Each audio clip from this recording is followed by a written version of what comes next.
ఆ ప్రాంతం ఈ ప్రాంతం, ఆ జిల్లా ఈ జిల్లా అన్న తేడా లేదు. రెండు రాష్ట్రాల్లో ఎండలు మండిపోతున్నాయి. అధిక ఉష్ణోగ్రతలకు జనం అల్లాడిపోతున్నారు. అయితే ఈ కష్టాలు మరో 2 రోజులు కంటిన్యూ అవుతాయి. రానున్న 48 గంటలు వెరీ డేంజర్ అంటున్నారు వెదర్ ఆఫీసర్స్. ఆంధ్రప్రదేశ్ కి చుక్కలు చూపిస్తున్నాడు భానుడు. రోళ్లు పగిలే ఎండలతో జనం ఉక్కిరిబిక్కిరవుతున్నారు. ఒకవైపు అధిక ఉష్ణోగ్రతలు, మరోవైపు తీవ్ర వడగాలులు. వడదెబ్బతో నిన్నొక్క రోజే విజయవాడలో 10 మంది మృతి చెందారు.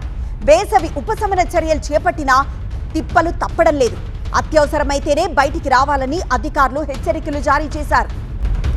విజయవాడ నుండి మా ప్రతినిధి వసంత్, అలానే ఖమ్మం నుండి మా ప్రతినిధి నారాయణ సిద్ధంగా ఉన్నారు. ముందుగా విజయవాడకు వెళ్దాం. నారాయణ సిద్ధంగా ఉన్నారు. విజయవాడ నుండి మా ప్రతినిధి వసంత్ సిద్ధంగా ఉన్నారు. వసంత్, ప్రస్తుతం అక్కడ సిచ్యువేషన్ ఎలా ఉంది? మామూలుగానే విజయవాడ అంటే ఉక్కపోత, వేడి, హీట్ వేవ్ మామూలుగా ఉండదు. అలాంటిది ఇప్పుడు వాతావరణ శాఖ అధికారులే ఇటు అలర్ట్ జారీ చేస్తున్న నేపథ్యంలో ప్రస్తుతం విజయవాడలో సిచ్యువేషన్ ఎలా ఉంది?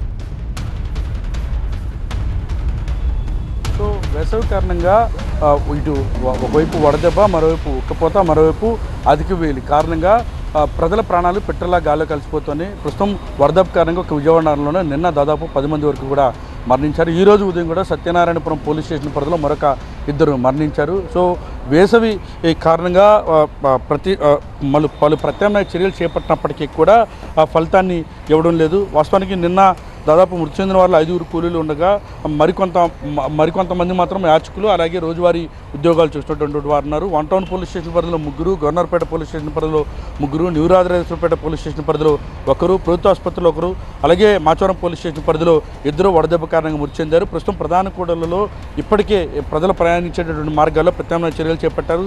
ఉపశమన చర్యలు చేపట్టినప్పుడు కూడా ఎటువంటి ఫలితం రావడం లేదు. ఆ ప్రత్యామ్నాయ చర్యలపై ఇప్పటికే చర్యలు తీసుకోవాలంటూ కూడా ఇటు జిల్లా కలెక్టర్తో పాటు ఎన్టీఆర్ జిల్లా ఎస్పీ కమిషనర్గా ఉన్నటువంటి రాజశేఖర బాబు కూడా ఎప్పటికప్పుడు అలర్ట్ జారీ చేస్తున్నారు. ప్రభుత్వ ఆదేశాలకు అనుగుణంగా అన్ని ఏర్పాట్లు చేస్తున్నారు. సో ప్రస్తుతం వడగాలుల కారణంగా కూడా నిన్న దాదాపు 10 మంది మృతి చెందారు. ఈరోజు ఉదయం కూడా మరొక 2 మృతి చెందారు. ప్రస్తుతం ప్రత్యామ్నాయ ఏర్పాట్లు ఇటు మున్సిపల్ కార్పొరేషన్తో పాటుగా డిస్ట్రిక్ట్ అడ్మినిస్ట్రేషన్ కూడా ప్రత్యేకంగా ఏర్పాట్లు చేస్తోంది. జిల్లా వ్యాప్తంగా కూడా సంరక్షణ చర్యలు చేపడుతుంది. అయితే ప్రస్తుతం హీట్ వేవ్స్ అధికంగా ఉండటంతో ప్రజలు ఇళ్ల నుంచి బయటికి రాలేని పరిస్థితి, అత్యవసర పరిస్థితుల దృష్ట్యా బయటకు వచ్చినటువంటి వారు కూడా వడదెబ్బ కారణంగా మృతి చెందినటువంటి పరిస్థితులు ఇటీవల కాలంలో వెల్లువకైతే వస్తున్నాయి.